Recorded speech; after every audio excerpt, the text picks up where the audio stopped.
Okay जी। Good morning everyone. शुरू करते हैं आज की क्लास। और जी, ये है हमारी एज्योर की पीपीटी। आई होप मेरी आवाज़ आपको क्लियर आ रही होगी, कोई मसला नहीं होगा। थोड़ा सा और इस माइक को पास रख लेता हूँ। हाँ, चलें जी, अच्छी बात है। तो जी, गुड मॉर्निंग गुड मॉर्निंग। आज ये इतना बड़ा क्यों नज़र आ रहा है? एक मिनट। अच्छा, ठीक है जी, गुड मॉर्निंग। हाँ जी, तो ये आज हमने शुरू करना है, वर्चुअल मशीन हमारा चल रहा था, राइट। तो यहाँ पे दोस्तों, वर्चुअल मशीन की स्लाइड ये रही। और यहाँ पे ऑलरेडी हम जो है बनाना देख चुके थे, लिनक्स मशीन कैसे बनाते हैं हम देख चुके थे। और इसके बाद अब हमने थोड़ी सी और आगे की बात करनी है। ठीक है, लोकेशन प्राइसिंग ये भी हम डिस्कस कर चुके थे, अगर आपको याद हो। ये आज इतने सारे डैशबोर्ड यहाँ कैसे आ गए हैं? जस्ट अ मिनट, क्लोज करो इसे। और यहाँ आप देख सकते हैं लोकेशन प्राइसिंग, ये आप ऑलरेडी हमने डिस्कस किया था। सीरीज के बारे में आपको बताया था मैंने कि भाई ए सीरीज, बी सीरीज या डी सीरीज, जो भी हमारी सीरीजेस थी, बेसिकली हमने इसको जनरल पर्पस या मेमोरी पर्पस उस हिसाब से देखा था। ये ए बी डी ये सब तो याद नहीं रहता, ठीक है। तो आपने उस हिसाब से याद रखना है। अब ये कुछ इंपॉर्टेंट बातें हैं कि भाई आपकी जो वीएम है उसके साथ आप कितने तरीके की डिस्क लगा सकते हैं, और किस तरीके के ऑप्शंस आपके पास अवेलेबल हैं। तो ये चीज़ जो है ये हम यहाँ पर चेक कर सकते हैं। तो मैं आपको लैब में ही दिखाऊंगा ये भी, कि लैब में आपके पास क्या क्या ऑप्शन है, ये हम चेक करेंगे। इसके बाद ऑपरेटिंग सिस्टम हम ऑलरेडी देख चुके हैं कौन से होते हैं, हमने लिनक्स और विंडो पे काम भी करके देख लिया है। हमने इसका रिमोट डेस्कटॉप भी लेके देख लिया है, एसएसएच भी लेकर देख लिया है। ठीक है, बैशन हम आने वाली लैब्स में देखेंगे। तो ये भी हमारा हो गया है। तो यहाँ पे हमने वर्चुअल मशीन बना ली है, और बेसिक डिस्क नेटवर्किंग ये सारे ऑप्शंस आपको बताए थे। जो नहीं बताए हैं जैसे कि नेटवर्किंग का, डिस्क का, वो तब बताए जाएंगे जब वो टॉपिक आएगा, क्योंकि नेटवर्किंग का पूरा टॉपिक अभी हमने डिस्कस करना है, डिस्क का पूरा टॉपिक अभी हमें डिस्कस करना है। तो यहाँ पे ये बताया गया है, देखो आरडीपी कैसे लेना है, ये कुछ सिंपल सिंपल चीजें हैं इसमें। अब आते हैं यहाँ पे, यहाँ तक का हमारा टॉपिक पूरा हो गया। ये जो सारे टॉपिक है ना, ये वीएम का कनेक्शन लेना, आरडीपी लेना, एसएसएच लेना, ये हम कर चुके। अब हम आते हैं वर्चुअल मशीन अवेलेबिलिटी पे। और एग्जाम में इससे कुछ सवाल आते हैं जिसमें कि अवेलेबिलिटी सेट का सवाल आता है, अवेलेबिलिटी सेट का सवाल आता है, अपडेट एंड फोल्ड डोमेन का सवाल आता है। ठीक है, अवेलेबिलिटी जोन क्या है, स्केलिंग कॉन्सेप्ट क्या है, आज हमने इन पे बात करनी है। ठीक है, तो इस पे आज हम बात करते हैं। देखें जरा, आप जब भी कोई वीएम बनाएंगे, मैं यहाँ पे ना आपको थोड़ा समझाता हुआ अभी चलता हूँ।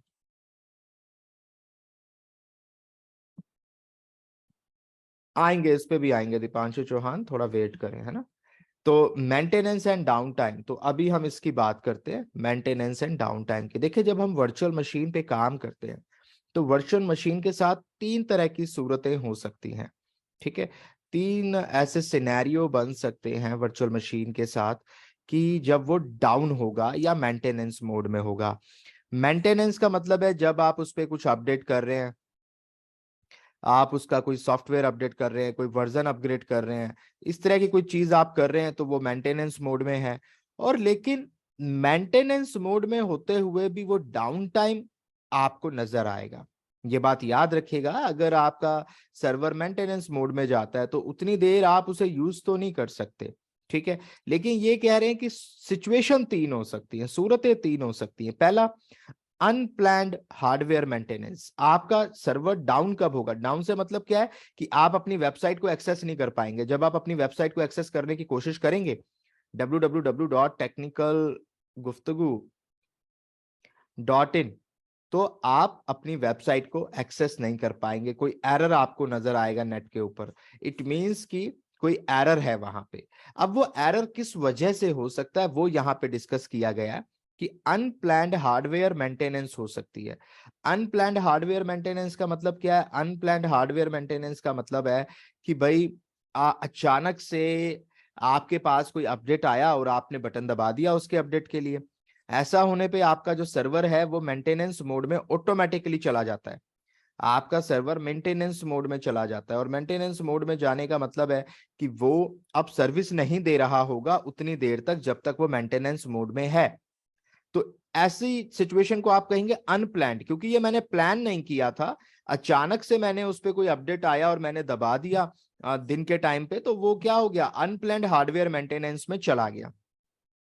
यहां इसके बारे में लिखा भी है कि when the platform predicts a failure it will issue an unplanned hardware maintenance event. ये कहते हैं जैसे ही एज्योर को ये पता चलता है कि ये जो वीएम है ये एक्सेसिबल नहीं है, ये रीच नहीं हो रही है, कस्टमर्स इस तक पहुंच नहीं पा रहे हैं, तो ऐसे में एज्योर उसको अनप्लैंड हार्डवेयर मेंटेनेंस मान लेता है। क्यों मान लेता है? क्योंकि एज्योर को कोई ऐसी अपडेट नहीं मिली कि आपने कोई प्लान्ड वे में अपडेट के लिए उसे बताया हो। अगर एज्योर के पास पहले से कोई इंफॉर्मेशन नहीं है, आपने कोई सिस्टम से एज्योर के थ्रू कोई अपडेट नहीं किया है, एज्योर ने आपको कोई सजेशन नहीं दिया था, और फिर भी आपका वीएम डाउन चला जाता है, तो एज्योर उसको क्या मानता है? अनप्लैंड हार्डवेयर मेंटेनेंस मानता है। ऐसी ही एक सिचुएशन हो सकती है। तो ऐसे में ये कहते हैं कि आप क्या कर सकते हैं, आपके पास फिर उस सिचुएशन में क्या सॉल्यूशन है? वो कहते हैं कि आप लाइव माइग्रेशन कर सकते हैं। लाइव माइग्रेशन का मतलब है कि आप एक जगह से उठा के उसे दूसरी जगह पे रख दें। इसको टेक्निकली लिफ्ट एंड शिफ्ट कहा जाता है। एज इट इज उठाओ और उठा के शिफ्ट कर दो। ठीक है, तो अगर कोई ऐसी सिचुएशन आ गई है तो आप लाइव माइग्रेशन कर सकते हो उस सिचुएशन में। दूसरा ये कहते हैं कि एक तो हो गया हार्डवेयर मेंटेनेंस की वजह से आपका डाउन टाइम हुआ, दूसरा ये कहते हैं अनएक्सपेक्टेड डाउन टाइम हो गया। अब वो अनएक्सपेक्टेड डाउन टाइम क्यों हुआ? किसी अपडेट की वजह से नहीं हुआ, बल्कि वर्चुअल मशीन फेल हो गई। और वर्चुअल मशीन को सही रखने की जिम्मेदारी किसकी है? एज्योर की है। तो एज्योर ने अगर उसको, एज्योर के एंड से कोई गड़बड़ होती है और आपकी वीएम डाउन हो जाती है, फेल हो जाती है, तो ऐसे में एज्योर क्या करेगा? उसको ऑटोमेटिकली माइग्रेट कर देगा, आपको पता भी नहीं चलेगा। ये एज्योर की जिम्मेदारी है। तो लेकिन ऐसा हो सकता है, एक सिचुएशन ये हो सकती है कि आपको इस तरह का डाउन टाइम मिले जो वर्चुअल मशीन में किसी फेलियर की वजह से आ जाए। यहां पर जो डाउन टाइम था वो अनप्लैंड हार्डवेयर मेंटेनेंस की वजह से था, यानी किसी अपडेट की वजह से। ठीक है, यहां पर जो डाउन टाइम आ रहा है वो फेल की वजह से आ रहा है, यानी आपकी वीएम फेल हो रही है। वीएम बहुत तरीके से फेल हो सकती है। हो सकता है वीएम बूट ही ना करे, यानी कि वीएम स्टार्ट ही ना हो आपकी, ये भी हो सकता है। कई बार ऐसा होगा, आप वीएम बनाएंगे और आप जब उसको बूट करेंगे नहीं होगी, ऐसे केस में आपको वो डिलीट करनी पड़ेगी, दोबारा बनानी पड़ेगी। ये कई बार रियल टाइम में होता है ऐसा। ठीक है, तो बहुत, क्योंकि देखिए मशीनें ही तो हैं, सब कुछ वर्चुअलाइज मोड में है। ऐसे में बैक एंड पे कब क्या होगा हमें नहीं पता, कुछ भी गड़बड़ हो सकती है। 1% ऐसा हो सकता है, क्योंकि टेक्नोलॉजी का जमाना है, तो यहाँ पे गारंटी की इच्छा ना करें, कुछ भी एरर आ सकता है। प्लान्ड मेंटेनेंस, अब होती है जी प्लान मेंटेनेंस। जो अभी तक दोनों बातें करी ये अनप्लान्ड थी, अनएक्सपेक्टेड थी, अचानक से हो गया। लेकिन एक होता है जब एज्योर को ये पता होता है कि रात के 12 बजे से लेके 2 बजे तक हमारा जो है मेंटेनेंस का काम चलता है। ऐसे में एज्योर को सारी चीजें पता है और एज्योर उसमें कोई भी एक्शन नहीं लेगा, क्योंकि उसको मालूम है कि ये एक प्लान्ड मेंटेनेंस का काम है जो रात को किया जा रहा है। इसीलिए आपने हमेशा देखा होगा एसबीआई की वेबसाइट जो योनो ऐप है, आप उसमें लॉगिन करिएगा, या एचडीएफसी है या आईआरसीटीसी है, आप इनकी वेबसाइट पे कभी रात को 11 बजे लॉगिन करिएगा तो ये आपको बताएगा कि हमारी वेबसाइट मेंटेनेंस मोड में चल रही है। आप सुबह आकर वेबसाइट को या हमारी ऐप को इस्तेमाल करें, आप कभी भी चेक करिएगा। तो रात को इन्होंने क्या किया होता है? मेंटेनेंस मोड पे डाल दिया होता है। उससे क्या होता है? उससे जितना भी इनका डेटा है उसके 2-3 काम ये करते हैं उस सिचुएशन में।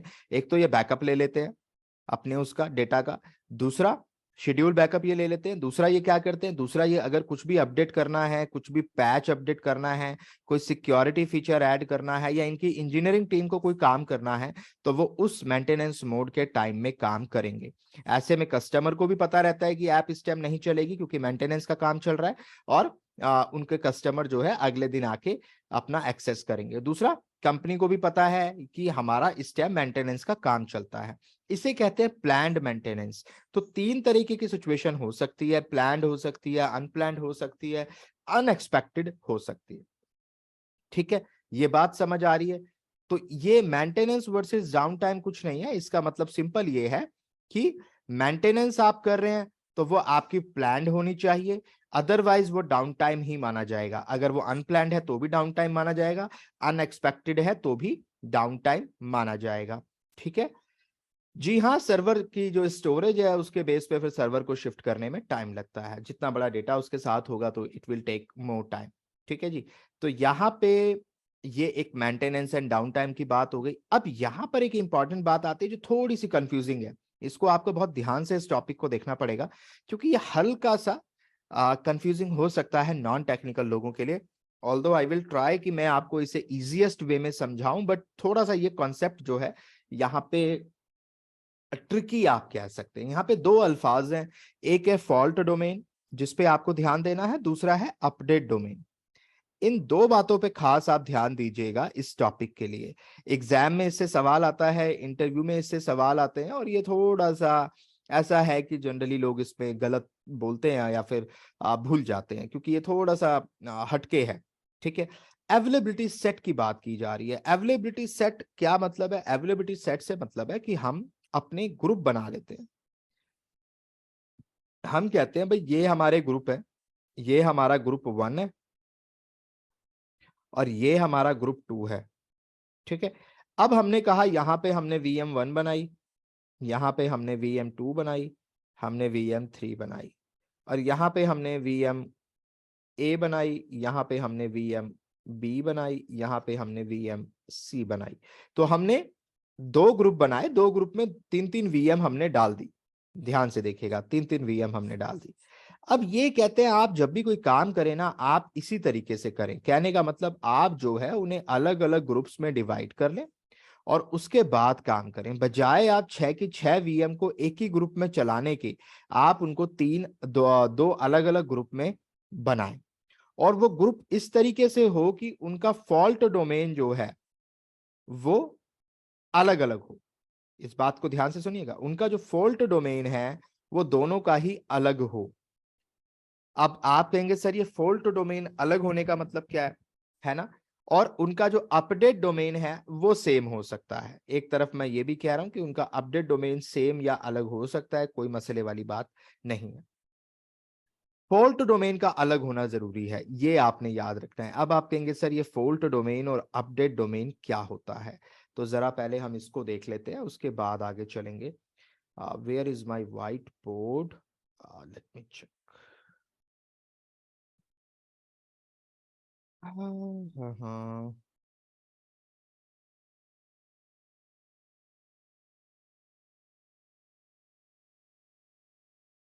हम्म, अच्छा स्क्रीन शेयर है ये। Okay fine.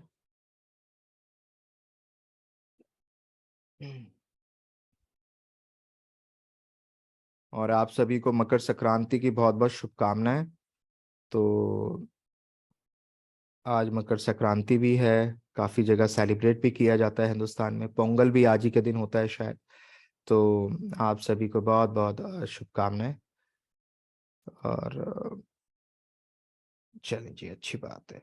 तो यहाँ पे देखें, आज हमने बात करनी है अवेलेबिलिटी सेट की। तो मैं इस बोर्ड पे ध्यान से देखिएगा और कॉपी में लिख भी लीजिएगा, जो जो मैं लिखवा रहा हूँ उसको लिखते जाइएगा।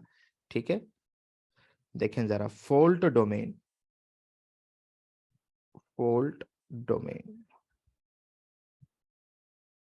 कॉमन, लिख लीजिएगा यहाँ पे, common source of failure.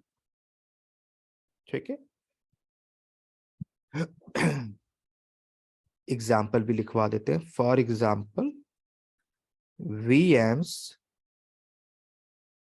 hosted on the same network, sorry, same hardware, power, और हाँ नेटवर्किंग भी होगा, नेटवर्किंग। ठीक है, ये एक लिख लें आप। इसके बाद जो दूसरी डेफिनेशन है वो भी लिख लें, अपडेट डोमेन। अपडेट डोमेन ये क्या होता है पहले लिख लें, फिर मैं समझाता हूँ। Logical grouping of infrastructure which can be, annotation ना करें, जस्ट अ मिनट, ठीक है, which can be restarted for platform updates, ठीक है, ये आप यहाँ पे लिख लें। इसमें बल्कि एक बात और लिख लें कि अप टू 20 अपडेट डोमेन आपके पास होते हैं, ठीक है, 20 अपडेट डोमेन होते हैं। मेरे ख्याल से फॉल्ट डोमेन होते हैं आपके पास टोटल 5, ठीक है, ये मैक्सिमम 5 होते हैं। अभी लैब में चेक कर लेंगे कितने होते हैं, वहां से देख के लिख लीजिएगा। 5 भी नहीं, मेरे ख्याल से 3 होते हैं, 3, चेक कर लेंगे एक बार, 3 है कि 5 है, मेरे ख्याल से 3 होते हैं, ठीक है, एक बार चेक कर लेंगे। चलो, अब सवाल ये है कि सर बात तो समझ आ गई, लेकिन ये मसला क्या है, ये फॉल्ट डोमेन होता क्या है ना, ये किस बीमारी का नाम है, ये अपडेट डोमेन है क्या? अच्छा, पहले ये जो अंग्रेजी में लिखा है इसको पढ़ें जरा, ये जो अंग्रेजी में लिखा है ना इसको पढ़ें, कॉमन सोर्स ऑफ फेलियर, है ना, बड़ी सिंपल सी बात यहाँ पे लिखी है। और अपडेट डोमेन के बारे में क्या लिखा है, logical grouping of infrastructure which can be restarted for platform updates, ठीक है। तो इसका मतलब क्या है, इसके मतलब को जरा आप समझने की कोशिश करिएगा। यहां पर आप ऐसा समझो, आपको मैंने डेटा सेंटर विजिट कराया था ना, वर्चुअल डेटा सेंटर विजिट कराया था ना आपको, आपने देखा था डेटा सेंटर, वहां पे याद है ऐसी रैक बनी हुई थी, ध्यान से याद है कुछ, या दोबारा लेके जाऊं वहां पे, तसव्वुर की दुनिया में है। चले, अच्छी बात है। तो मैं कल एक शेर पढ़ रहा था, सुन रहा था, कहीं मैंने अपनी किसी वीडियो में भी सुनाया था, जावेद अख्तर साहब का, वो किसी लिटरेचर फेस्टिवल में सुना रहे थे कि जिंदगी मुश्किल है कि आसान, जरा देख तो लो, क्यों है लोग परेशान, जरा देख तो लो, ये खूब बसाया है तुमने नया शहर, लेकिन क्यों हुआ पुराना वीरान, जरा देख तो लो। तो ऐसा ही है यहाँ पे, आप जो नई नई बातें तो सीखते जा रहे हैं, पर जरा पुराने पे भी ध्यान दें, ठीक है। तो जितनी बताई जाती है ना उन पे थोड़ा ध्यान दिया करें। तो ये भूलना नहीं है आपने, वो डेटा सेंटर जो विजिट कराया था, ठीक है। तो ये यहाँ पे देखें आप, ये मेरा जो है एक रैक है मिसाल के तौर पे, और ऐसी ही रैक्स में यहाँ पर बना देता हूँ। रैक्स को अलमारी समझते हैं आप, अलमारी होती है ये, है ना, टू डोर की भी होती है, सिंगल डोर भी होती है, दोनों तरीके के रैक आते हैं हमारे पास। उनकी टेंसाइल स्ट्रेंथ, उनकी ड्यूरेबिलिटी, सारी चीज हम लोग चेक करते हैं, उसके बाद वो एक सिस्टम से, ऐसे नहीं कि किसी भी अलमारी वाले को बुला लिया और बोल दिया रैक बना दो, नहीं, ये कंपनी डिजाइंड आती है, और उनका मेटल मटेरियल हर चीज की स्ट्रेंथ और चीजें टेस्टेड होकर आती हैं, ठीक है ना। तो ये आपने एक डेटा सेंटर है। अब यहाँ पर ना इसमें सर्वर लगे हुए हैं, ये देखो, ये हरे रंग के मैंने जो बॉक्सेस बना रहा हूँ ना, ये सर्वर है, इन रैक्स के अंदर ये सर्वर लगे हुए हैं इस तरीके से। अब ऐसे यहां पर भी लगे हुए हैं मिसाल के तौर पे, तो हर एक रैक में सर्वर लगे हैं, आप ऐसा मान के चलो ये मेरे सर्वर लगे हुए हैं इनके अंदर। सर्वर यानी कि एक हार्डवेयर है ना, और ये रैक अभी कहाँ पे चल रही हैं, एज्योर के डेटा सेंटर में। आपने कंफ्यूज नहीं होना, मैं ऑन प्रमाइसिस की बात कहीं भी नहीं कर रहा हूँ, ये सब कुछ कहाँ पे चल रहा है, एज्योर के डेटा सेंटर में चल रहा है, एज्योर डेटा सेंटर, ठीक है जी। तो आपने कंफ्यूज नहीं होना, तो यहाँ पे ये सर्वर मेरे चल रहे हैं। अब एज्योर कहता है कि भाई मेरे पास जो डिजाइनिंग है, ताकि मैं आपको एक बेहतर सर्विस दे पाऊं, वो कहते हैं कि मैंने 2 तरीके से इन चीजों को डिवाइड किया हुआ है।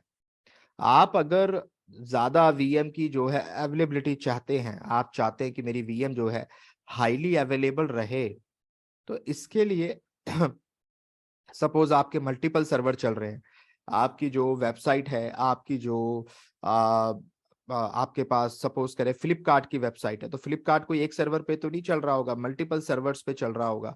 तो एज्योर कहता है कि आप सारे सर्वर्स को इस तरीके से डिजाइन करें कि अगर आपके पास 10 सर्वर है फॉर एग्जांपल, और 10 में से आपके 2 डाउन हो भी जाएं, तो बाकी के 8 चलते रहे। या सपोज करें मेरे यहाँ पे कोई डेटा सेंटर में फेलियर हो गया, पावर फेलियर हो गया, तो आपके सारे के सारे जो सर्वर है वो अफेक्टेड ना हो। ध्यान से सर समझिएगा बात को, आपके सारे के सारे सर्वर अफेक्टेड ना हो, इसके लिए एज्योर कहता है कि आप अवेलेबिलिटी सेट का इस्तेमाल करें। अवेलेबिलिटी सेट, वो कहता है अगर आपके पास 10 सर्वर हैं तो आप उनको अवेलेबिलिटी सेट के अंदर उनको इस तरीके से डिजाइन करो कि किसी भी सिचुएशन में सारे एक साथ डाउन ना हो। ऐसा करने के लिए आपको क्या करना पड़ेगा, वो कहता है कि भाई देखें, मेरे जो ये रैक हैं, ये मेरी रैक 1 है, ये मेरी रैक 2 है, ये मेरी रैक 3 है। अब वो कहता है देखें, आप मेरी बात समझें, ये जो रैक है ये पावर 1 पे चलती है, पावर 1। ये जो रैक है ये पावर 2 पे चल रही है, ये जो रैक है ये पावर 3 पे चल रही है। पावर 3 पावर 1 से क्या मतलब है, इससे मतलब ये है दोस्तों कि आपके डेटा सेंटर में, ध्यान से समझिएगा बात को, आपके डेटा सेंटर में जो पावर की सप्लाई है, जहां से बिजली आती है पावर सप्लाई, वो 3 अलग अलग जगह से आ रही है। इस बात को ऐसे समझिएगा, पावर सप्लाई 3 अलग अलग जगह से आ रही है। अब वो 3 अलग जगह क्या हो सकती हैं, जैसे कि अगर मैं बात करूं हिंदुस्तान में, तो दिल्ली के अंदर हमारे पास 2 हैं, एक है BSCS यमुना और एक है आपकी BSCS राजधानी। दोनों अलग पावर ग्रिड है, आपके पास 2 हैं। और तीसरी मैं मान लेता हूं हरियाणा पावर कॉरपोरेशन, ठीक है, एक हरियाणा से हमारे पास आ रही है। हमने 3 जगह से अलग अलग पावर सप्लाई ली है। एक सप्लाई हमने रैक 1 को दी हुई है, दूसरी सप्लाई हमारी रैक 2 के पास गई है और तीसरी सप्लाई हमारी रैक 3 के पास गई है। यानी रैक 1 के जितने सर्वर हैं वो इस वाली सप्लाई से चल रहे हैं, पावर सप्लाई इससे चल रहे हैं, आप समझिए बात को, ठीक है, रैक 1 के येलो वाले से चल रहे हैं। जो हमारा BSCS राजधानी है, ये ग्रीन कलर वाला, इससे सारे के सारे ये वाले सर्वर चल रहे हैं, रैक 2 वाले सारे सर्वर इस पावर से चल रहे हैं। और जो हमारा रेड कलर वाला यहां पे मैं कर रहा हूं, इससे हमारे रैक 3 के सारे सर्वर चल रहे हैं। आपको समझ आ गई बात।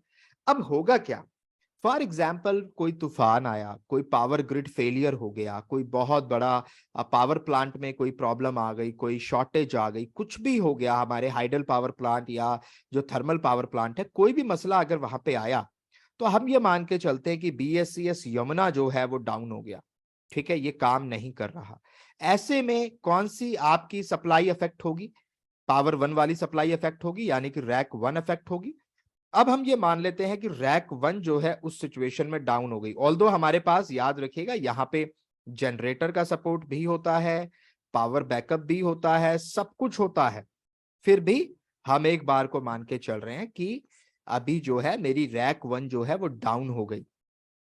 डाउन होने के केस में, क्योंकि देखिए जनरेटर और पावर सप्लाई आप 10 घंटे दे सकते हैं, 20 घंटे दे सकते हैं, आप उसे अनलिमिटेड टाइम तक तो नहीं दे सकते ना, आपके पास एक लिमिटेड लेवल तक ही, क्योंकि ये बहुत हैवी सर्वर्स और डेटा सेंटर होते हैं तो इतना तो जनरेटर भी नहीं उठा पाएगा, तो एक सर्टेन टाइम तक तो आप मैनेज कर सकते हो, उसके बाद नहीं कर पाओगे। ऐसे में वो कहते हैं कि हम वर्स्ट सिचुएशन को मान के चलते हैं कि अगर हमारी पावर सप्लाई भी फेल हो गई, हमारे जनरेटर भी फेल हो गए, तो भी सिर्फ रैक 1 में पड़े हुए सर्वर अफेक्टेड होंगे, बाकी रैक मेरी प्रॉपरली चलती रहेंगी।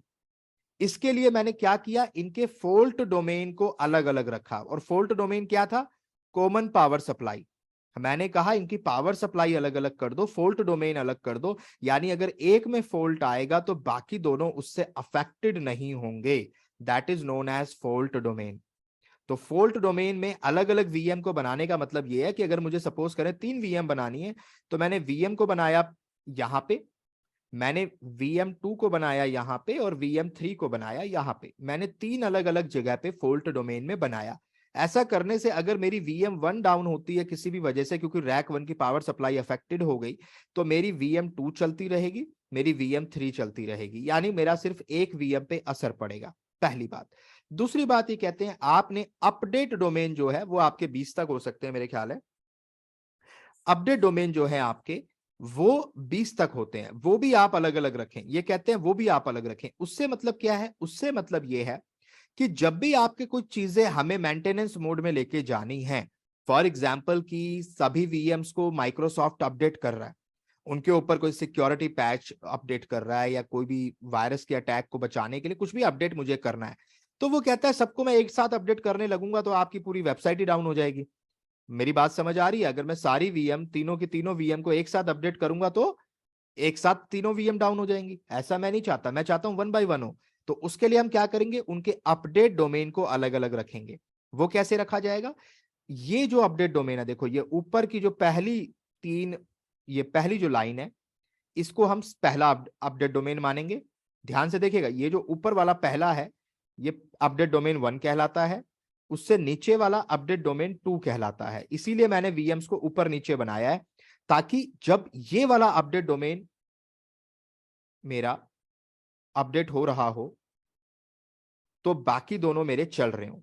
जब VM1 अपडेट हो जाएगी तो मैं नीचे वाले पे आऊंगा। अब मेरी VM2 क्योंकि इस रो में आती है, सेकंड रो में आती है, तो अब VM2 जो है मेरी अपडेट होने लगेगी और VM1 और VM3 मेरी चलती रहेगी। ऐसे ही जब मैं VM3 पे आऊंगा तो मेरी ऊपर की दोनों चल रही होंगी। आई होप ये कॉन्सेप्ट आपको समझ आ गया होगा अपडेट डोमेन का और फॉल्ट डोमेन का, और आप इंटरव्यू में एक्सप्लेन कर पाएंगे।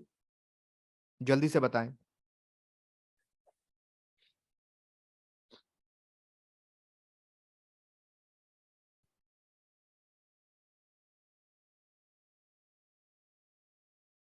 ठीक है, वेरी गुड। गौरव जी एक बार दोबारा रिकॉर्डिंग को देख लीजिएगा, बिकॉज अगर मैं रिपीट करूंगा तो ये बहुत ज्यादा फिर कंफ्यूजिंग बाकियों के लिए हो जाएगा आगे, क्योंकि मैंने बिल्कुल नीट एंड क्लीन तरीके से बताया है। एक बार रिकॉर्डिंग को दोबारा देख लीजिएगा, अगर मैं बार बार रिपीट करूंगा तो माइट भी कि ये बाकी लोग कंफ्यूज हो जाए, क्योंकि बहुत ध्यान से इसके टॉपिक को डिस्कस करना पड़ता है। ये वाला टॉपिक थोड़ा सा कंफ्यूजिंग है, बट मैंने कोशिश किया कि आपको इजिएस्ट वे में बता सकूं। ठीक है, इसीलिए मैंने यहाँ पे इतनी सारी ड्राइंग बनाई है ये। ठीक है, हालांकि मेरी ये ड्राइंग अच्छी नहीं है, बट फिर भी ठीक है। ओके, अब एक और इंटरव्यू का सवाल है जो बहुत इंपॉर्टेंट है, इसको जरा और लिख लें कॉपी में। ठीक है, कॉपी में लिख लीजिएगा कि आपकी एज्योर, ये इंटरव्यू में बहुत पूछा जाता है, आपकी एज्योर वीएम को प्रोटेक्ट करने के आपके पास क्या क्या तरीके हैं। ठीक है, अगर कोई इंटरव्यू में आपसे पूछ ले कि how to protect Azure VM in production, ठीक है, आपको अपने अब सर देखें, फॉल्ट डोमेन 5 होने का मतलब है अभी मेरे पास 3 पावर सप्लाई थी तो रियल टाइम में 5 हो सकती हैं। इसका मतलब ये है अलग अलग जगह से 5 जगह से सप्लाई आई है और मैं वीएम्स को अलग अलग पावर सप्लाई के अंडर में क्रिएट कर रहा हूं, ताकि एक पावर सप्लाई इफेक्ट होने से बाकी ना हो। ये है, मैंने यहाँ पे 3 का एग्जाम्पल लिया है, तो वहां पे 5 होंगी अगर आपके पास फॉल्ट डोमेन 5 होते हैं तो।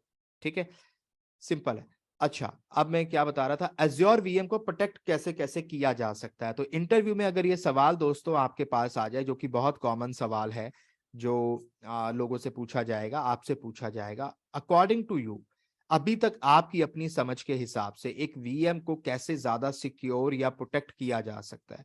क्या ऐसे तरीके हैं जिससे हमारी वीएम जो है प्रोटेक्ट हो सकती है? जी हाँ, update domain full domain same हो सकता है, बिल्कुल हो सकता है। जब ज्यादा वीएम होंगी तो ऑफ कोर्स सेम होंगे। ठीक है,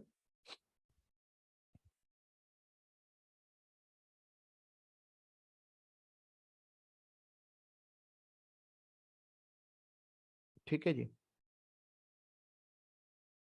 तो यहाँ पे क्या क्या तरीके हो सकते हैं एजोर वीएम को प्रोटेक्ट करने के? नंबर 1 आप लिख लीजिएगा, एक तो यही जो अभी हमने पढ़ा, अवेलेबिलिटी सेट। आप इसके जरिए या अवेलेबिलिटी जोन, इसके जरिए अपनी वीएम्स को प्रोटेक्ट कर सकते हैं। प्रोटेक्ट का मतलब ये नहीं है कि वायरस से बचाना है, किसी अटैक से बचाना। प्रोटेक्ट मतलब कैसे हम ये एंश्योर करें कि अगर 4 वीएम चल रही हैं मेरे पास, तो चारों में से लगभग मेरे पास 2 या 3 हमेशा अवेलेबल रहें। अगर एक खराब हो भी जाए तो बाकियों पे अफेक्ट ना आए। इस तरह का सिनेरियो बनाने के लिए मैं क्या क्या कर सकता हूं? Number 1, availability set, availability zone का इस्तेमाल करें।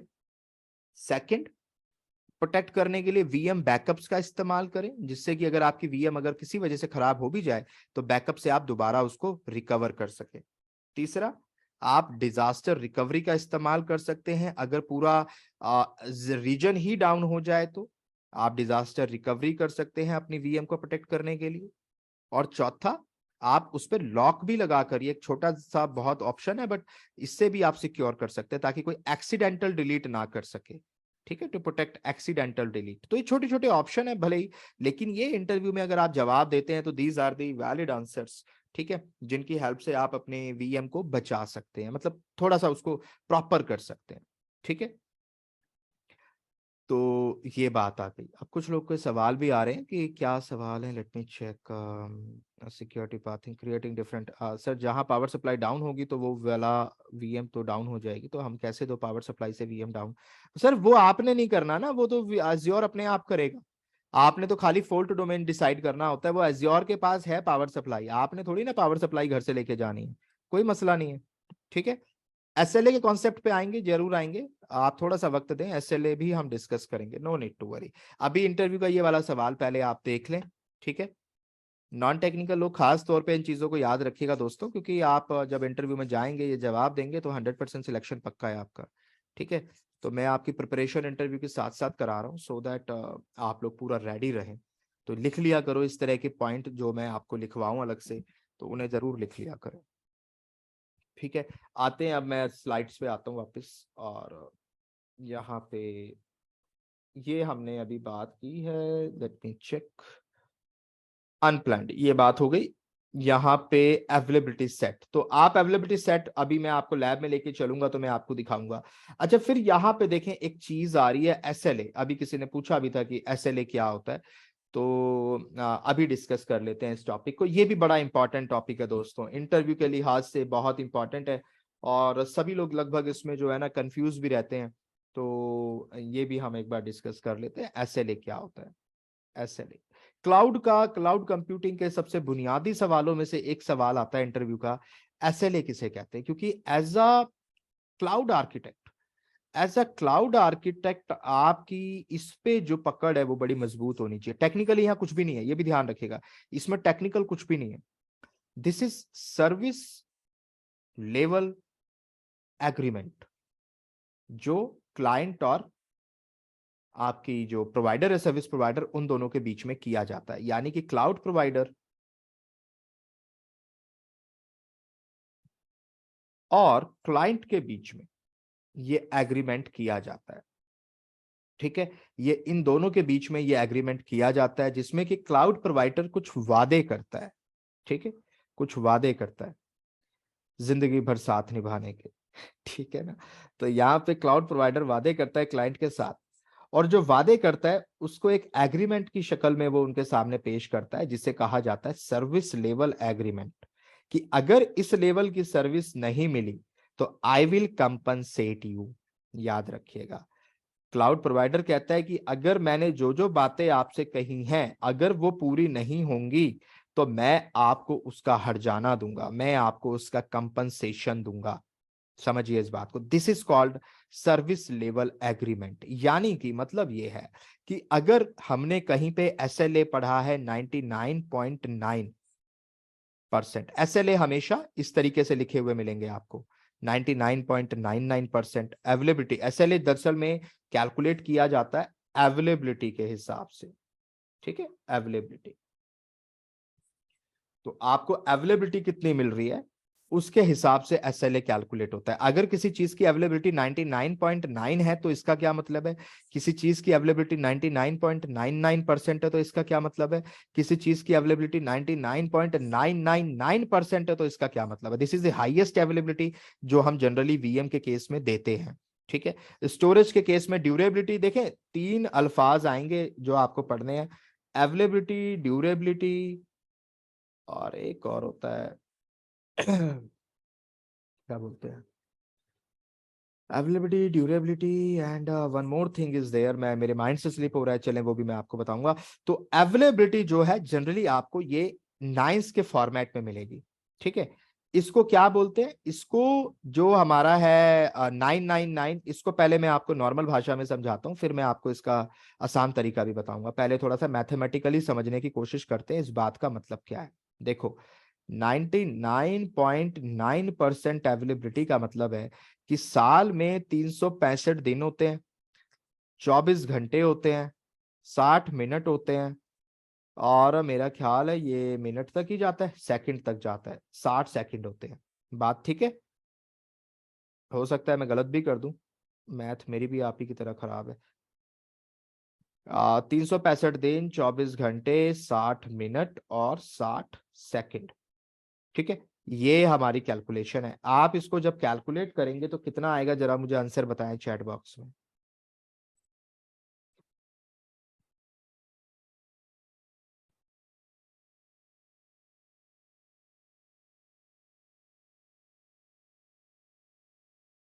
ठीक है, गौरव सिंह ने बताया 3153600।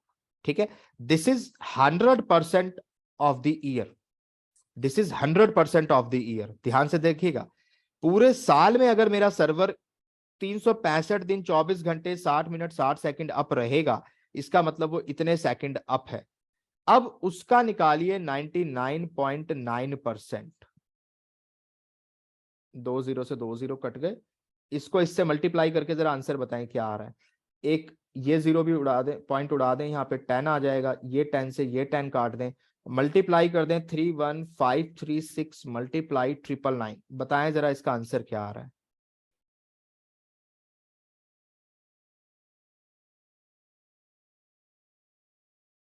3150464। वेरी गुड, चलिए अच्छी बात है। नदा मिर्जा, गौरव सिंह, सबने सही बताया, संजय कुमार। तो यहां पे अब आप एक काम करें, इस वैल्यू को, ये जो वैल्यू है दोस्तों जो आपने निकाली है, ये वैल्यू है 99.9% वाली, और पूरी वैल्यू कौन सी थी, ये वाली 3153। अब मैं 31536 में से माइनस करता हूं 3150464, तो इसकी वैल्यू क्या आती है, 10 में से 4 गए 6, 9 में से 6 गए 3, 9 में से 4 गए 5, 5 में से 4 गया 1, और 3, और 000, 31536, राइट। 31536 सेकेंड्स डिवाइडेड बाय 60 करो जरा, कितना आता है, क्योंकि मैं मिनट में कन्वर्ट करना चाह रहा हूं, तो डिवाइडेड बाई 60 कर देंगे, कितना आएगा, 31536 को डिवाइडेड बाई 60 करो, 525.6 minutes. Very good, very good, 525.6 minute. अब इसको डिवाइडेड बाई 60 कर दो तो घंटे आ जाएंगे, कितने घंटे आ रहे हैं बताएं जरा। 8.76 आवर्स। चलिए लेट मी चेक, हमारी मैथमेटिक्स ठीक है या गलत है, एक बार देख लेते हैं। चलिए अच्छी बात है, तो यहाँ पे जाते हैं, करते तो ऐसे ही है यार मेरे ख्याल से। 1% गलत हो जाए तो माफ करें, चेक कर लेते हैं। तो चेक कैसे करना है आप जरा ये देख ले। अब मैं आपको शॉर्ट मेथड दिखाने जा रहा हूँ, ठीक है। तो अभी तो आपको मैंने मैथमेटिक बता दी कि ये होता कैसे, क्योंकि पता हमें भी होना चाहिए ना, तो वो तो मैंने आपको मैथमेटिकली दिखा दिया। बाकी डायरेक्ट यहाँ सॉफ्टवेयर से जाके आप, इस ऐप से जाके, सॉरी नॉट ऐप, वेबसाइट से जाके आप कर सकते हैं। I will show you uptime.is। यहाँ पे 99 का देख लें आप, कितना आ रहा है, ठीक बता रहा हूँ मैं। कितना था, हमने क्या कैलकुलेट किया, 99.9 ही किया है। हाँ 99.9, कितना आ रहा है दोस्तों हमारा, 8.76 आवर्स। वाह जी वाह, गजब है। एटलीस्ट हम 8 घंटे के आसपास ही आ गए। बिल्कुल सही आ रहा है जी, हमारा बिल्कुल सही कैलकुलेशन आ रही है, 8 घंटे का डाउन टाइम। तो दोस्तों आप देख सकते हैं डाउन टाइम एक्चुअल में कैसे निकलता है, वो भी दिखा दिया कैलकुलेट करके। और यहां से जब भी कभी एसएलए की बात आएगी, आपने यहां पे चेक करना है। देखिए 99.9 का क्या मतलब है कि एक साल में, अब जरा ध्यान से देखिएगा कंपनी एग्रीमेंट कैसे करती है, आपको समझा देता हूं, कोई नहीं बताएगा, ध्यान से देखिए इसको। कहाँ गया जी मेरा पेन, ठीक है। देखिए जरा, अगर एक कंपनी कहती है कि आपका एसएलए मैं आपको 99.9 दे रहा हूं, तो इसका मतलब ये है कि महीने में अगर आपका सर्वर 43 मिनट 28 सेकंड तक डाउन होता है, तो मैं आपको कोई कंपनसेशन नहीं दूंगा, क्योंकि ऑलरेडी मेरे एग्रीमेंट के अकॉर्डिंग इतना डाउन टाइम हो सकता है। लेकिन अगर मेरा डाउन टाइम इससे ज्यादा बढ़कर 45 मिनट एक महीने में कभी जाता है, तो जितना भी डिफरेंस होगा इस एग्रीमेंट वाली वैल्यू और इसमें, जितना भी फालतू टाइम लगा होगा, उतना वो मुझे कंपनसेट करेंगे। कंपनसेट कैसे करेंगे, अगर मेरे सर्वर का बिल 1000 रुपए बन रहा है, तो उसमें से वो उतने मिनट का जो भी बिल बनेगा, उसको वो डिडक्ट करके 998 रुपए या 997 रुपए का बिल मेरे को भेजेंगे। यानी उतना बिल वो कम कर देंगे जितना मेरा डाउन टाइम हुआ है, यानी उसका वो पैसा नहीं लेते।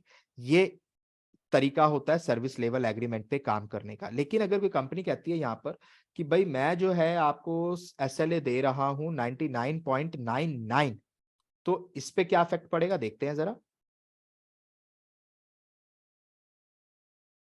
ये देखें, एक साल के अंदर सिर्फ आपका सर्वर 52 मिनट, ये मंथली हम एसएलए हमेशा देखते हैं, एनुअली नहीं देखते।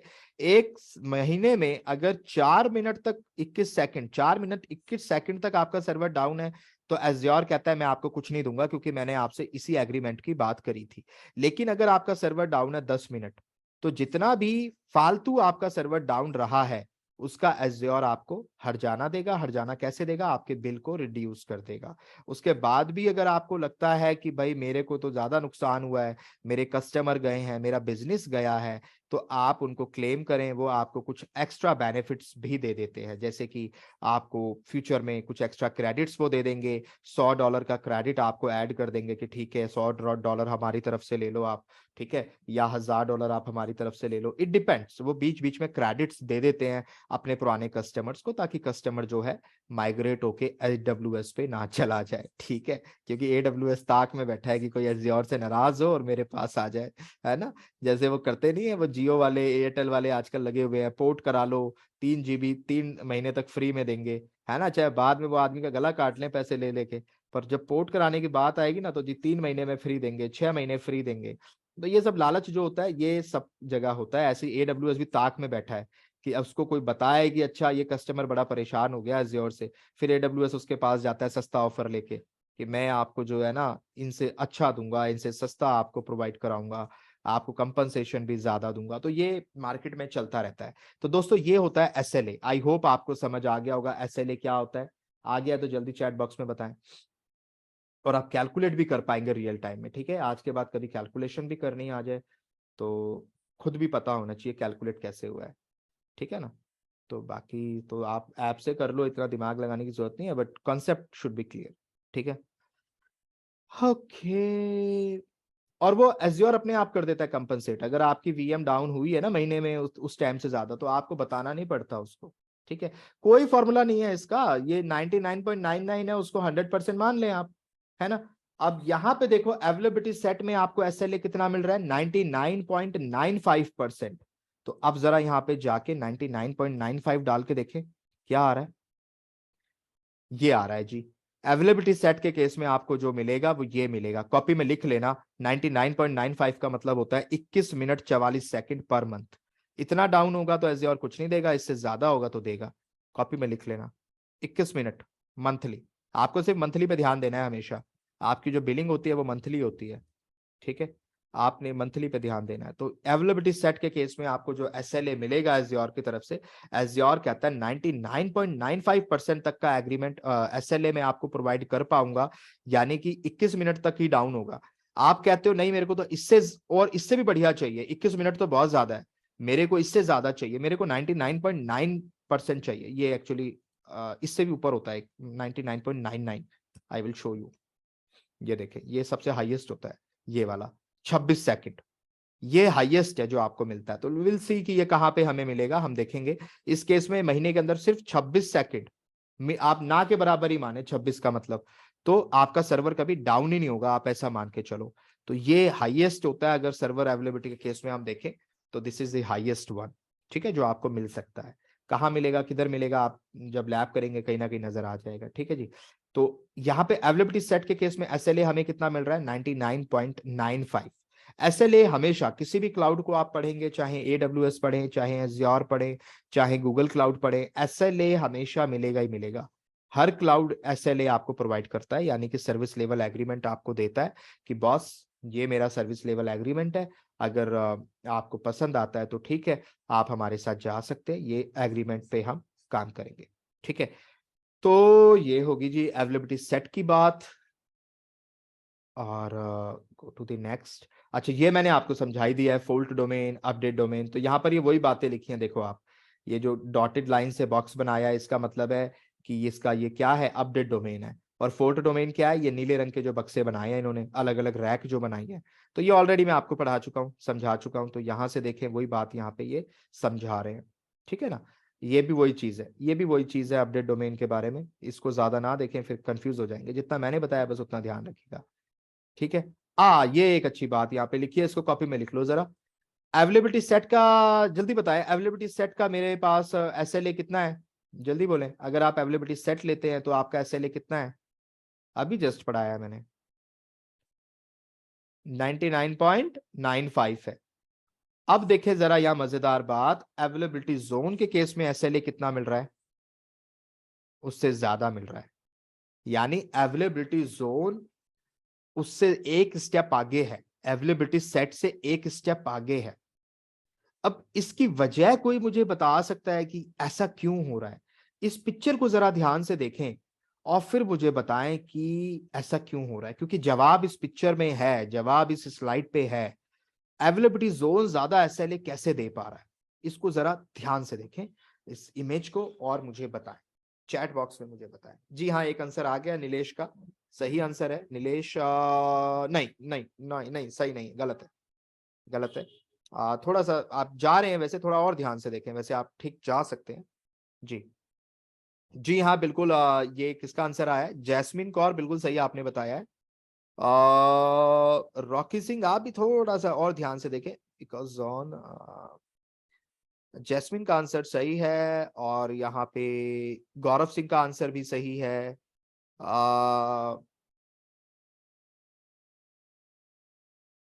फैज अंसारी का आंसर भी सही है। आ, चले, काफी सारे लोग सही आंसर तक पहुंच पा रहे हैं, अच्छी बात है, अच्छी बात है। थोड़ा सोचें, बाकी लोग भी सोचें, ठीक है, बाकी लोग भी सोचने की कोशिश करें कि ये क्या मतलब यहाँ पे जो है हो रहा है, ठीक है जी। तो अच्छी बात है, तो इससे हमारी दो लर्निंग हो जाएंगी, ठीक है। अब जरा ध्यान से देखें, चलें अब चैट बॉक्स को छोड़ें, जिनको जवाब देने तो उन्होंने जवाब दे दिए। अब जरा ध्यान से देखें दोस्तों, ये है अवेलेबिलिटी जोन 1। ध्यान से देखिएगा आप, जिनको अभी आंसर दिमाग में नहीं आ रहा था, ध्यान से देखिए। ये है अवेलेबिलिटी जोन 1, ये है अवेलेबिलिटी जोन 2, ये है अवेलेबिलिटी जोन 3, और तीनों के तीनों एक ही रीजन में है। रीजन हम मान लेते हैं साउथ इंडिया, ठीक है, रीजन हम मान लेते हैं साउथ इंडिया। तो दोस्तों साउथ इंडिया में 3 अवेलेबिलिटी जोन है। अगर आप यहाँ पे थोड़ा सा ध्यान से देखें तो आपको समझ आएगा, जो अवेलेबिलिटी सेट की हम बात कर रहे थे, अवेलेबिलिटी सेट एएस से मैं लिख रहा हूं यहाँ पे, वो अवेलेबिलिटी सेट एक जोन के अंदर होता है। ध्यान से देखें आप, FD0, FD1, FD2, FD मतलब फोल्ट डोमेन, है ना, फिक्स डिपॉजिट मत समझ लेना इसको, ठीक है। फोल्ट डोमेन 0, फोल्ट डोमेन 1, यहां पर भी same fault domain 0, fault domain 1 है। यानी जो अवेलेबिलिटी सेट है वो एक जोन के अंदर होता है, जबकि जो अवेलेबिलिटी जोन है अगर आप उसके हिसाब से अपनी वीएम को रखेंगे तो इसका मतलब यह है आपकी वीएम, आपके पास सपोज 3 वीएम है, तो आपके पास एक वीएम अवेलेबिलिटी जोन 1 में है, दूसरी वीएम आपकी अवेलेबिलिटी जोन 2 में है, और तीसरी वीएम आपकी जो है अवेलेबिलिटी जोन 3 में है। अब इसका मतलब ये एक स्टेप आगे है, अवेलेबिलिटी सेट सिर्फ एक जोन के अंदर काम करता है, जबकि अवेलेबिलिटी जोन में अगर आप अपनी वीएम बना रहे हैं तो वो पूरे रीजन में काम करता है। यानी एक रीजन में 3 जोन है तो तीनों जोनों में मैं अपनी वीएम को डिस्ट्रीब्यूट करूंगा। इससे फायदा क्या होगा, इससे फायदा ये होगा कि अगर आपने अवेलेबिलिटी सेट में अपनी वीएम को रखा है, तो अगर ये जोन डाउन हुआ तो भले ही आपकी वीएम इस फोल्ड डोमेन में पड़ी थी, इस फोल्ड डोमेन में पड़ी थी, इस फोल्ड डोमेन में पड़ी थी, अलग अलग फोल्ड डोमेन में पड़ी थी, बट जब पूरा जोन ही डाउन हो जाएगा तो फिर सारी वीएम डाउन हो जाएंगी। तो ये एक प्रॉब्लम है। इससे बेटर सॉल्यूशन फिर क्या है कि मैं अपनी वीएम्स को भी अलग अलग जोन में रखूं, ठीक है। फॉल्ट डोमेन तो फिर उनके अपने आप ही अलग हो जाएंगे, ठीक है ना। मैं अपनी वीएम्स को अलग अलग जोन में रखूं एक रीजन के अंदर, तो उसमें मेरे को ज्यादा एसएलए मिलेगा, 99.99 यहां पर मिलेगा। तो अवेलेबिलिटी सेट से ज्यादा आपको जो सर्विस लेवल एग्रीमेंट मिलता है वो अवेलेबिलिटी जोन के केस में मिलता है। तो या आप इसको ऐसे समझिएगा कि अवेलेबिलिटी सेट से बेहतर होता है वीएम्स को अवेलेबिलिटी जोन में बनाना। अवेलेबिलिटी सेट और अवेलेबिलिटी जोन ये उससे एक एडवांस हो जाता है अवेलेबिलिटी जोन पे जाना।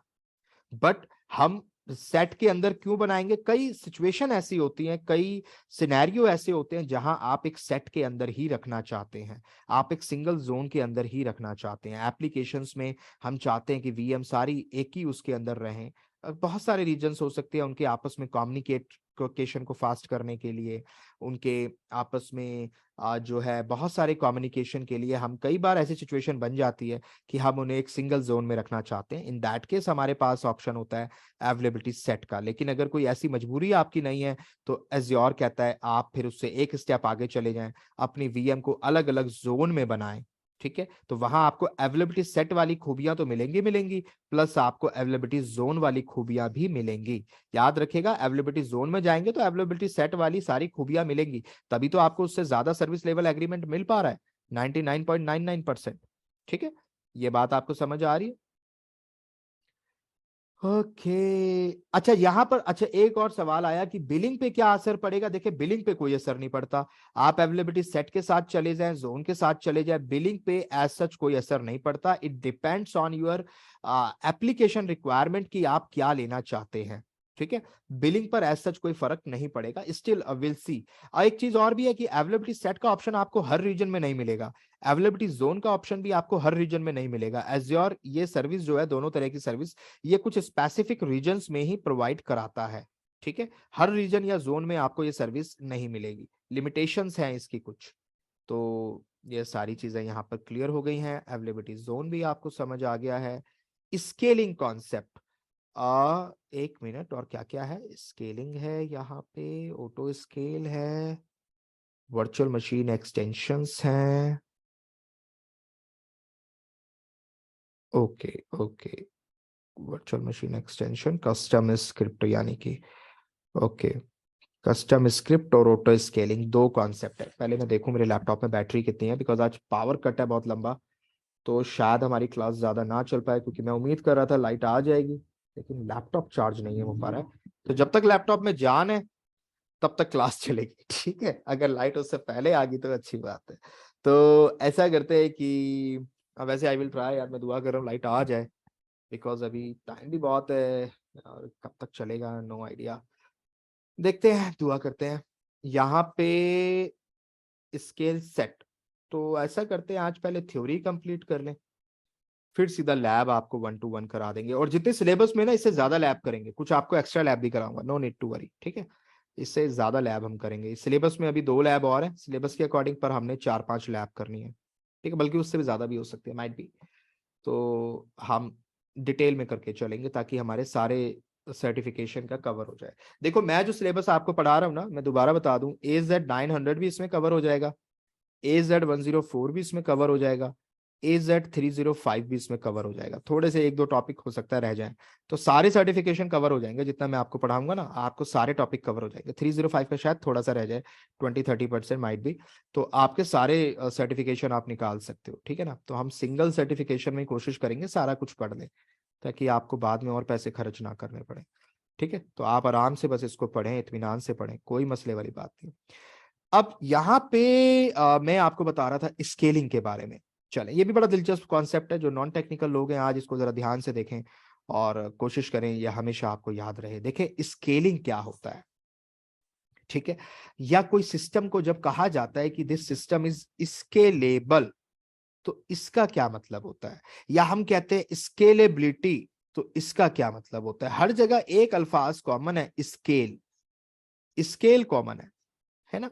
स्केल किसे कहते हैं हम लोग? फुट्टे को कहते हैं, जो फुट्टा होता है ना हमारा, उसको कहते हैं। फुट्टा नहीं होता, रूलर बोलते हो आप लोग शायद, जो अंग्रेजी जबान में बोलते होंगे। कुछ लोग पैमाना भी बोलते हैं, यूपी साइड में इसको पैमाना भी कहा जाता है। ठीक है, तो ये जो आपका स्केल होता है ना, स्केल आपको ये बताता है कि भाई ये जो डायमेंशन है ये 2 सेंटीमीटर की है, आप इसे बढ़ा के 4 भी कर सकते हैं। तो 4 की लाइन, अब मुझे याद है कि जब छोटे छोटे थे तब एक पहेलियां करा करते थे कि भाई ये जो एक लाइन है, आप इसे बिना मिटाए, आप इसे बिना काटे, आप इसको बड़ी कर दो। अब छोटे छोटे बच्चों के साथ हम लोग खेला करते थे, तो या हमारे साथ बड़े लोग खेला करते थे। अब हम दिमाग लगा रहे हैं कि बिना इसे करे पेपर पे बना देते थे, हम पेपर फाड़ देते थे। हम कहते थे लो जी होगी छोटी, तो वो कहते थे नहीं ऐसे नहीं छोटी करनी। फिर हम कहते थे फिर कैसे होनी है, फिर वो कहते थे ये देखो ये होगी छोटी, होगी ना छोटी, इससे बड़ी बना दो, ये अपने आप छोटी हो जाएगी। देखो ये जिंदगी के ना बड़ी सारी बातें सिखाता है। आप अगर इस चीज को ध्यान से देखें, आपने अपने, आप अगर कोई आदमी है ना, अगर वो सक्सेसफुल है, आप उसको देखे, जिंदगी में ना बहुत सारी चीजें हैं जो हमने लर्निंग करनी होती है।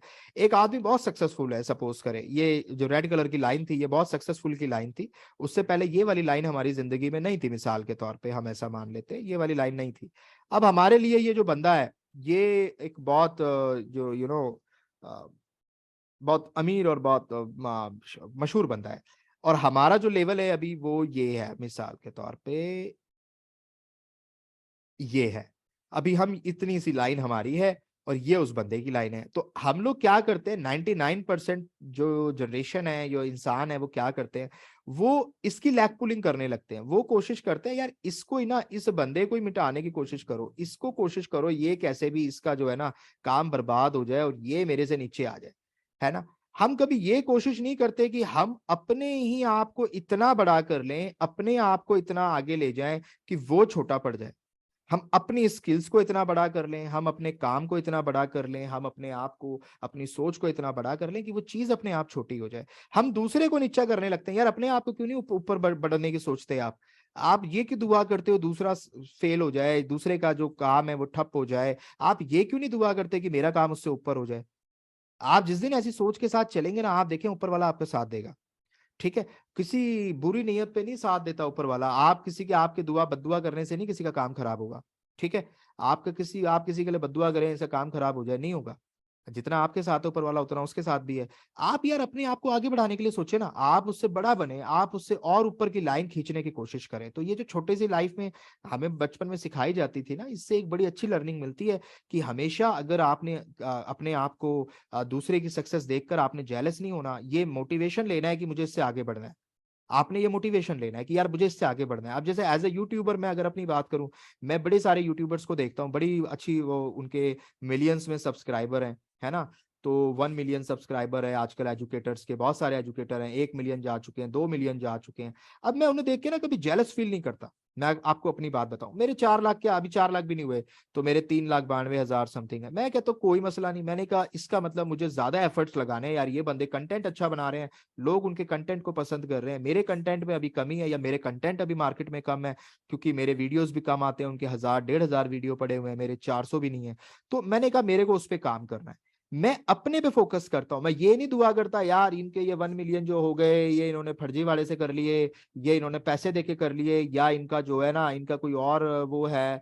मैं ऐसी कोई बात नहीं करता। मैं कहता यार मेरे को अपने सब्सक्राइबर्स कैसे उसको आगे लेके जाना है, कंटेंट कैसे डालना है, अच्छा कंटेंट क्या डालना है, वो सारी चीजों पे फोकस रहता है।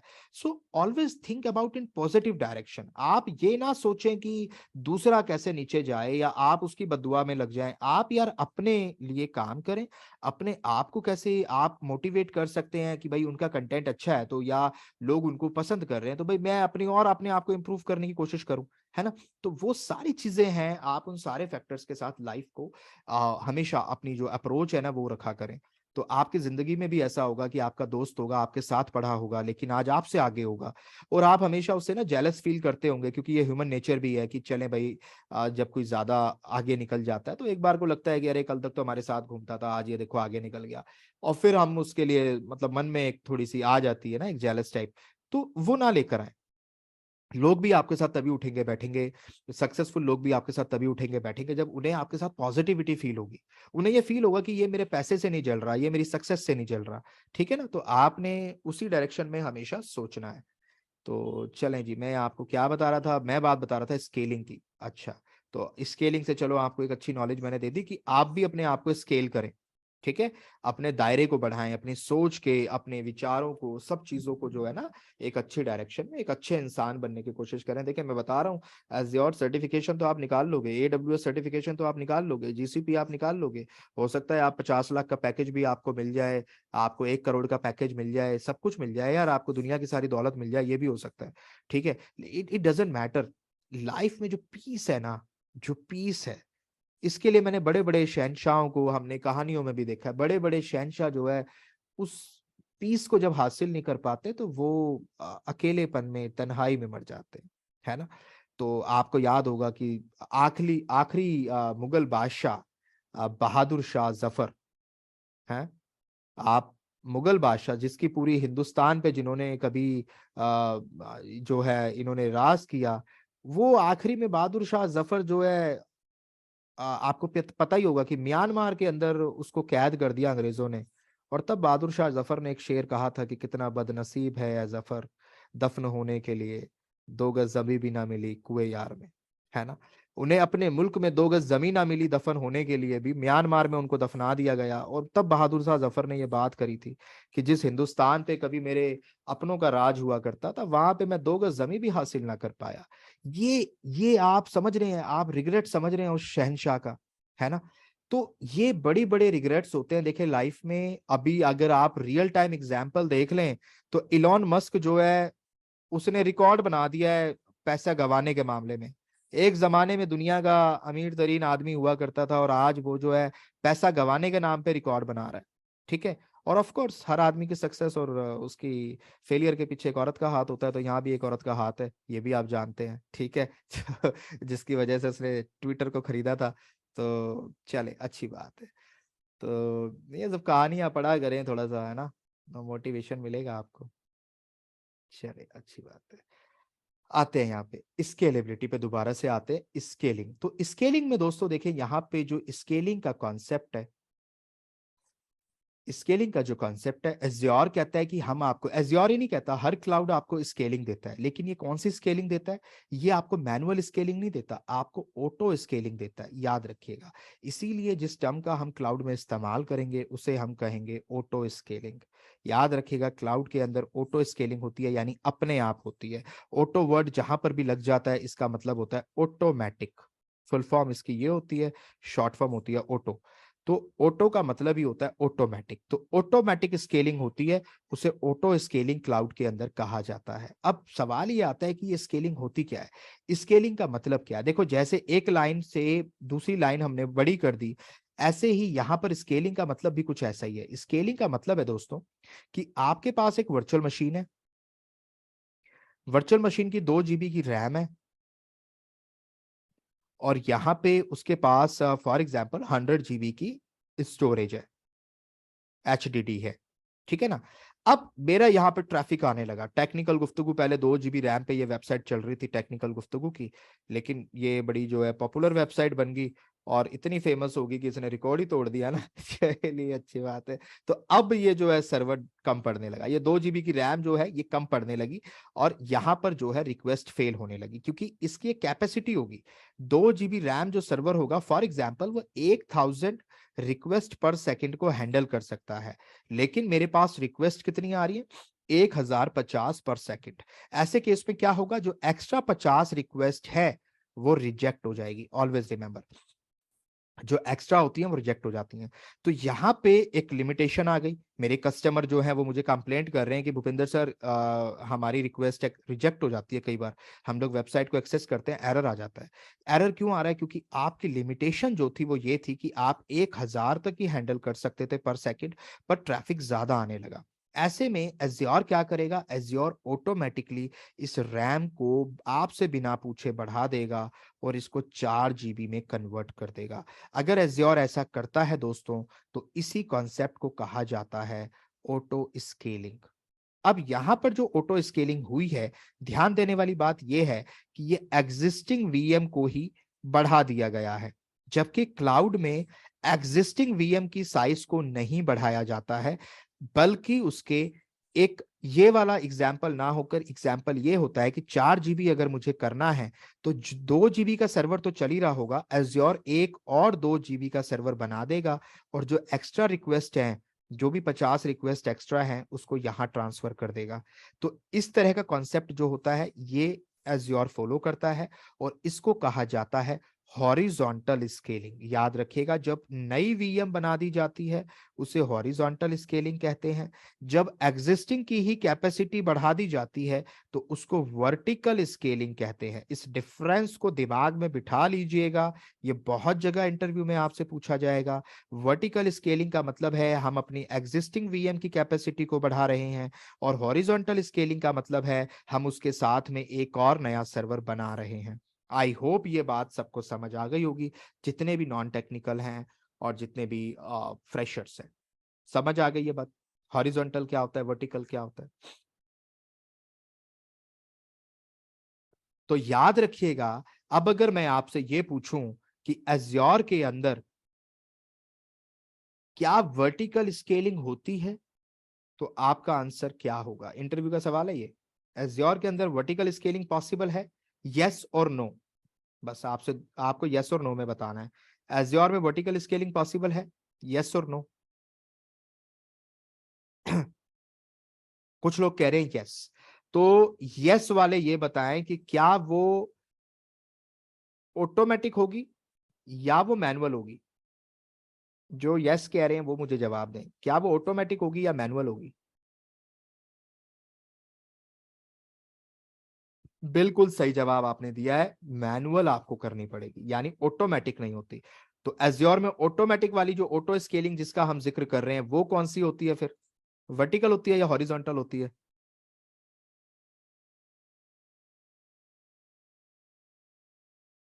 बिल्कुल सही आपने बताया, वो हॉरिजॉन्टल होती है। तो दोस्तों ये दो बातें बस अपने दिमाग में बिठाकर रखिएगा। किसी भी क्लाउड में जो ऑटो स्केलिंग होगी, सिर्फ एज्योर की बात नहीं कर रहा मैं, हर क्लाउड की बात कर रहा हूं, किसी भी क्लाउड में जो ऑटो स्केलिंग होगी वो हमेशा हॉरिजॉन्टल होगी, यानी नई वीएम बनेगी, हमेशा न्यू वीएम बनेगी पुराने की कैपेसिटी कम पड़ने पे। ठीक है। लेकिन वर्टिकल स्केलिंग भी पॉसिबल है, वो आपको मैनुअली करनी पड़ेगी। तो इसकी लैब भी मैं करा दूंगा, सिलेबस में नहीं है बट इसकी लैब भी मैं आपको करा दूंगा। ठीक है। तो आई होप ये वाला कॉन्सेप्ट भी आपको समझ आ गया होगा। तो यहाँ पे स्लाइड में भी एक बार चेक कर लेते हैं क्या है। आज यार पावर कट बहुत लंबा लग गया, मेरी समझ नहीं आ रहा है कि कैसे इतना हो गया है। इंस्टॉलेशन भी नहीं नजर आ रहा। चले देखते हैं अभी और कितना चलता है। क्या टाइम हुआ है अभी? चले 1 घंटे की, 1.5 घंटे तक भी खिंच जाए तो टॉपिक हमारे हो जाएंगे, फिर लैब रह जाएगी। और अगर मैंने इसको पावर सेवर मोड पे डाला तो माइट भी कि ये जूम मीटिंग बंद हो जाए, तो ऐसा भी हो सकता है। मैं रिस्क नहीं ले सकता अभी, इसको चलने दें। तो यहाँ पे देखें जी, मैंने अपडेट डोमेन की बात कर ली, अवेलेबिलिटी जोन की बात कर ली, स्केलिंग की बात कर ली। तो पढ़ लें जरा, वर्टिकल स्केलिंग क्या होता है। देखें बिल्कुल उन्होंने वही बात बता रखी है, एग्जिस्टिंग को बढ़ा लो तो वो वर्टिकल स्केलिंग हो जाती है, जो कि एज्योर में मैनुअल आपको करनी पड़ेगी। ठीक है। हॉरिजॉन्टल का मतलब है एक सर्वर से दो हो जाएंगे, यानी कि नया बन जाएगा, दो से तीन हो जाएंगे, इसे हॉरिजॉन्टल स्केलिंग कहते हैं। ये ऑटोमेटिक होती है एज्योर के अंदर। ठीक है। तो vertical is manual, horizontal is automatic. तो ये आपको नजर आ गया। अच्छा, एक और चीज याद रखिएगा, जनरली ट्रेनर्स इस बात को डिस्कस नहीं करते, scale up and scale down वाली टर्मिनोलॉजी का इस्तेमाल वर्टिकल के अंदर किया जाता है, scale out and scale in का इस्तेमाल हॉरिजॉन्टल स्केलिंग में किया जाता है। बिल्कुल साफ साफ हमें भी नजर आ रहा है कि ये वाली अप हो रही है, यानी एग्जिस्टिंग वीएम जो है वो अप हो रही है, उसकी कैपेसिटी को मैं अप कर रहा हूं। अप कर रहा हूं तो उसे स्केल अप कहेंगे, यानी बढ़ाना। और उसी को अगर मैं घटाऊंगा तो मैं उसे स्केल डाउन कर रहा हूं, यानी कि नीचे ला रहा हूं। लेकिन जब मैं बात करता हूं नए सर्वर बनाने की, तो इसका मतलब यह है मैं आउट जा रहा हूं, स्केल आउट। स्केल आउट मतलब मैं अपने दायरे को बाहर की तरफ लेके जा रहा हूं। ये मेरी एक वीएम है, मैं एक और वीएम बना रहा हूं, स्केल आउट, मैं बाहर की तरफ जा रहा हूं। तो that is my scale out. तो स्केल आउट कॉन्सेप्ट का इस्तेमाल आप हॉरिजॉन्टल में करते हैं, और scale up and scale down term का इस्तेमाल आप वर्टिकल स्केलिंग में करते हैं। ये छोटी सी मामूली सी टेक्निकल बात है, बट याद रखिएगा।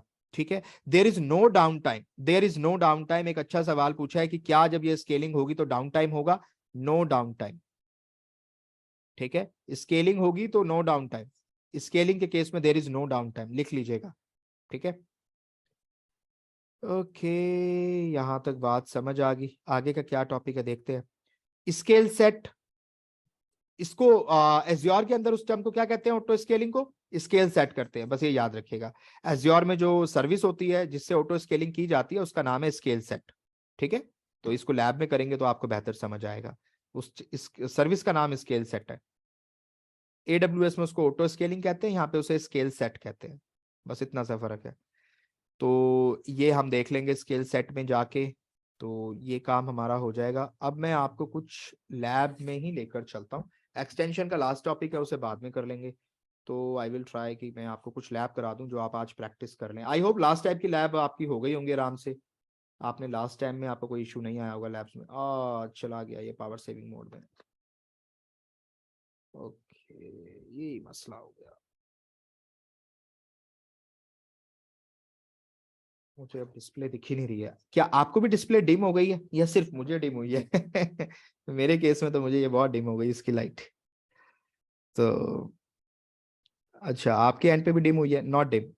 आई थिंक आपके यहाँ डिम नहीं होनी चाहिए, बिकॉज ये डिम मेरे लिए है। आई एम नॉट श्योर, आपके लिए होनी नहीं चाहिए। ओह, मैं ऑलरेडी लॉग इन हूँ, मेरा बिल तो नहीं बना हुआ। Let me check. अच्छा, ये बंद हो जाए तो फिर आप समझ लें आज की क्लास की छुट्टी होगी। ठीक है। 158 का बिल आ गया यार। Let me check, cost analysis करते हैं। अपना बिल जरूर देखा करें जब भी लॉगिन करें, जो पेड अकाउंट चला रहे हैं बिल जरूर देखें, कोई भी गड़बड़ रह गई है, कोई भी मसला हो गया है, उसको तुरंत आप डिलीट कर दें। ठीक है। तो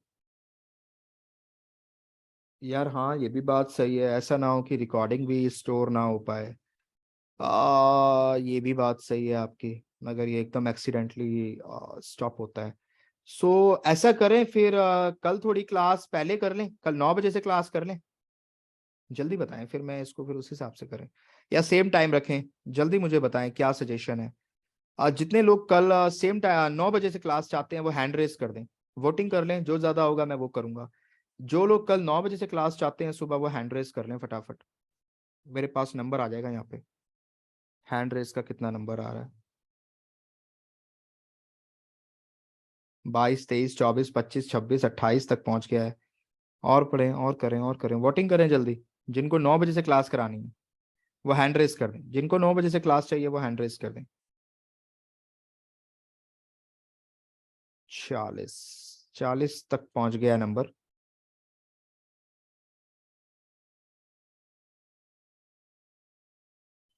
43 तक। वोटिंग कम है। जितने कैंडिडेट्स हैं उनमें 9 बजे वाले कम है, 44 हो गए। अच्छा, तो 9 बजे वाले कम है तो ठीक है, सेम टाइम पे क्लास करते हैं, विल सी कितना कर पाएंगे। ठीक है, आज भी खैर काफी कुछ हो गया है, नो नीड टू वरी। तो ऐसा नहीं है। ये अनफॉर्चुनेटली आज ये थोड़ा पावर कट इतना लंबा होता नहीं है, कोई यहाँ भी कोई ग्रिड फेलियर हो गया है। तो फॉल्ट डोमेन पे हमें भी काम करना चाहिए, 2 पावर सप्लाई होनी चाहिए। चलिए, अच्छी बात है। इससे पहले कि ये रिकॉर्डिंग हमारी वेस्ट हो जाए, मैं इसको सेव कर देता हूँ। और कल मिलते हैं दोस्तों फिर 10 बजे, ठीक है? सेम टाइम पे क्लास रहेगी कल, 10 बजे ही रखते हैं। और मैं इसको अपलोड कर दूंगा, जैसे यहाँ पे लाइट आती है मैं इसको अपलोड कर दूंगा, नो नीड टू वरी। कल लैब कर लेंगे back to back, no need to worry, कल ये टॉपिक फिनिश हो जाएगा। ठीक है। That's all for today, thank you so much.